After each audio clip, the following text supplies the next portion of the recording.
ہم دیکھ رہے ہیں ملک کی سیاست سے وابستگی کی ایک طویل تاریخ ہے ہماری، اور اپنے نظریاتی سفر کے اتار چڑھاؤ کو ہم نے بہت قریب سے دیکھا ہے۔ گزشتہ سالوں میں ایسا نظر آ رہا ہے کہ دنیا میں جو پاکستان کا تعارف تھا ایک اسلامی پاکستان کے حوالے سے،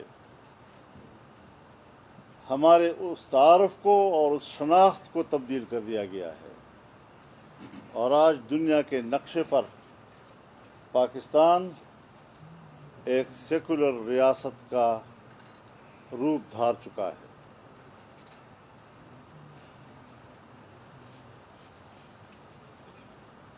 جبکہ قیام پاکستان کا بنیادی مقصد اسلام کا عادلانہ نظام ہے۔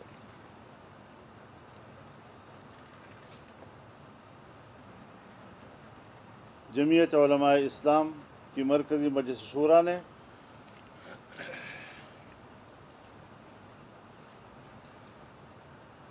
جماعت کے تمام کارکنوں کو ہدایت دی ہے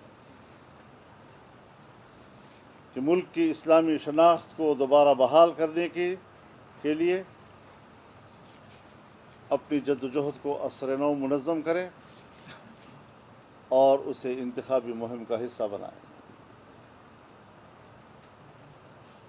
یہ ہماری زندگی کی بنیادی اہداف میں سے ہے۔